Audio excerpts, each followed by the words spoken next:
Europe 1. Culture Média, 9h-11h sur Europe 1 avec Thomas Hill, avec votre invité Thomas, vous recevez Gilles Alma et à 9h30 c'est l'heure du journal des médias de Julien Pichenet. Et la bonne nouvelle c'est que ça y est, les audiences d'hier sont tombées, alors que donnent ces chiffres Julien? Alors on n'a pas des chiffres mirobolants pour les audiences d'hier soir en prime. Charlie et la chocolaterie sur TF1 et Johnny Depp arrivent en tête avec 2 700 000 téléspectateurs, suivi de France 3 et le film Normandie nue avec François Cluzet qui a été regardé par 2 millions de téléspectateurs. Le talk show de France 2, quelle année, qui n'était pas présenté par Léa Salamé cette fois, mais par son acolyte Christophe de Chavannes et Philippe Cavrivière. Philippe Cavrivière. Il y avait Jean-Luc Lemoyne d'ailleurs parmi les invités, a attiré 1 700 000 téléspectateurs. Et ensuite on a M6 Lego Masters qui reste dans sa moyenne avec 1,5 million de téléspectateurs.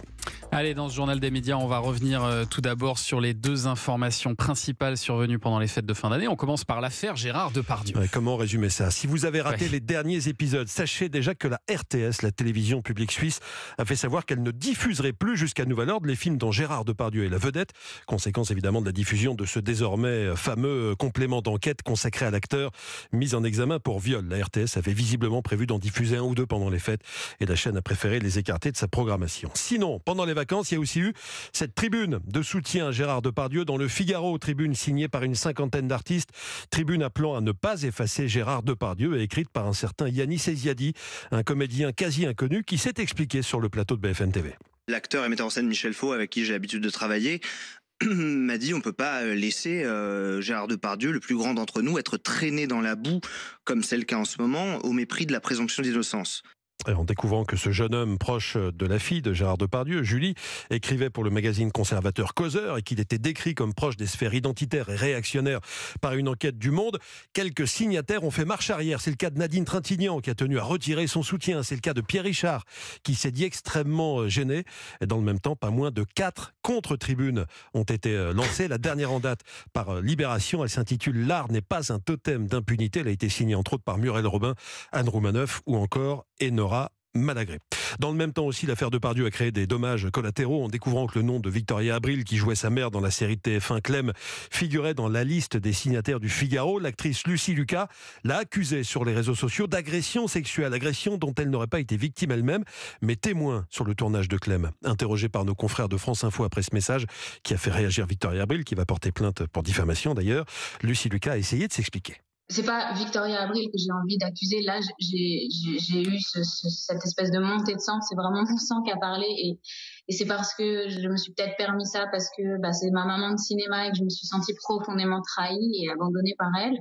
Lucie Lucas veut dénoncer les agissements d'une génération d'acteurs qui, selon elle, tyrannisent leur monde, mais elle a dit qu'elle regrettait d'avoir tiré à vue sur Victoria Abril et que désormais, du fait d'avoir parlé, elle avait peur pour sa carrière. Bref, le monde du cinéma et de la fiction télé serait-il en train d'imploser? Nous n'avons sans doute pas fini d'en parler. Mais c'est incroyable le nombre de pétitions qui ont été lancées. J'imagine, Gilles Alma, qu'on vous a sollicité aussi pour aller signer l'une ou l'autre de ces pétitions.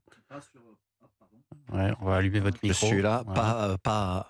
Non, on m'a pas demandé. D'ailleurs, je suis très content qu'on m'ait pas demandé. Ouais.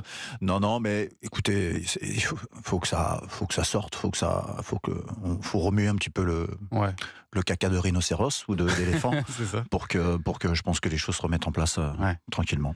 Bon, autre actualité majeure de ces derniers jours, Laurent Ruquier qui part donc de BFM TV. Il devait reprendre l'antenne en ce début janvier avec une nouvelle complice, Alice Darfeuille, mais celle-ci sera toute seule à l'antenne parce que Laurent Ruquier a fait savoir au lendemain de Noël qu'il quittait la chaîne d'info en continu. Après donc seulement 3 mois, il a laissé un message interne dans lequel il a écrit qu'il fallait savoir accepter ses échecs. Je préfère m'arrêter là. Force est de constater que le public ne m'a pas suivi autant que nous l'espérions dans ce rôle différent pour moi. C'est un accro de plus pour BFM TV qui avait déjà perdu Bruce Toussaint il y a 1 mois et qui est désormais talonné par CNews côté audience. J'ai essayé de joindre Laurent Ruquier pour qu'il s'exprime à l'antenne d'Europe 1. Il m'a dit qu'il avait tout dit dans ce communiqué et qu'il voulait profiter de ses vacances. Alice Darfeuille, elle n'a pas répondu à ma demande d'interview. Alice Darfeuille qui reprend dès ce soir. Elle occupera la case 20h30, 22h, juste après Yves Calvi et juste avant Julie Hamet qui fera le 22h minuit. Et puis vous le disiez, Bruce Toussaint a quitté BFM TV pour TF1 où il animera la nouvelle matinale à partir de lundi.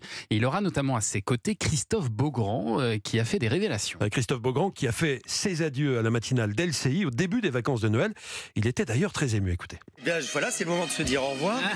Ça fait longtemps que je suis sur cette chaîne. Je suis arrivé en 99 ici. C'est la chaîne où j'ai tout appris.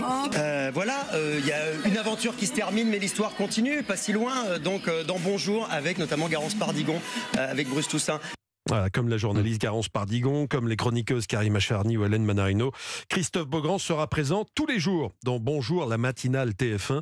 Ça commence lundi 8 janvier, lundi prochain, mais il a confié avant-hier à nos collègues du Parisien qu'il se verrait aussi bien animer le jeu Secret Story qui va reprendre sur la première chaîne dans quelques mois, quelques semaines, on ne sait pas encore. Je ne peux pas cacher que j'en ai envie, car c'est une émission que j'adore, mais je ne suis pas le décideur. Il faut en parler à mes patrons. Bon, est-ce que la direction de TF1 veut relancer ce jeu avec un nouvel animateur ou une nouvelle animatrice? Christophe Beaugrand pourra-t-il cumuler matinale plus Secret Story? C'est pas forcément évident niveau horaire. Réponse sans doute dans quelques semaines. Et c'est son anniversaire aujourd'hui à Christophe Beaugrand. Et ben on lui souhaite un très bon anniversaire, Christophe. On espère qu'il aura ce beau cadeau d'animer Secret Story. Et puis alors l'émission M6 Boutique a 2 nouveaux animateurs depuis ce matin. Pierre Dostel qui animait ce programme de téléachat depuis ses débuts en 1988 et Valérie Pascal ont passé la main, à moins qu'ils aient été remerciés, je vais enquêter là-dessus. Depuis ce matin 9h, M6 Boutique a désormais pour patron l'animateur Charles Trozier-Tapiro et l'acteur Laurent Artufel. Je les ai appelés juste avant leur première, ils préviennent qu'ils veulent rester dans les clous de leurs prédécesseurs tout en apportant leurs pattes. On a été vraiment très bien accueillis et on a envie de donner un coup de neuf, un coup de nous quoi. On garde tout l'ADN et en même temps on le remet un peu à notre sauce parce que ce qui a été absolument génial, c'est que quand on a été casté et qu'on a rencontré la production, en fait ils nous ont demandé de garder notre personnalité. Oui, d'ailleurs je tiens à préciser Charlotte que nous on n'est pas avec des producteurs, on est vraiment dans un esprit émission de télévision. On revient à l'essentiel du divertissement. Voilà, du divertissement. Et pas un catalogue de vente. C'est pas un catalogue de vente, nous dit Laurent Artufel, qui anime donc M6 Boutique depuis ce matin avec Charlotte Rosier. Bon, Thomas, on est sur des petites audiences avec M6 Boutique. On est aux alentours de 1% de part de marché, en général entre 20 et 30 000 téléspectateurs le matin sur M6. C'est les ventes plus que le nombre de téléspectateurs. Vous êtes amateur ou pas de ce genre de programme? Vous regardez le télé-shopping, les lignes pour les pieds, les décolleuses de papier peint. Non, ça va, c'est bon. Merci. C'est en même temps Culture Média, hein, donc c'est pour ça aussi que ça fait des petites audiences. Bien sûr. C'est vrai que c'est un gros problème pour eux. Allez, restons justement dans les audiences pour finir ce journal. Et depuis hier, Médiamétrie a changé sa formule pour calculer ses audiences que vous nous communiquez chaque matin. Vous vouliez encore nous en dire un mot? Jusqu'ici, Médiamétrie donc s'intéressait aux foyers équipés d'au moins un téléviseur avec un panel de 5000 foyers. Désormais, les foyers qui n'ont pas de téléviseur vont entrer dans ces mesures d'audience. Il était temps, c'est-à-dire qu'on va prendre en compte les écrans Internet à domicile.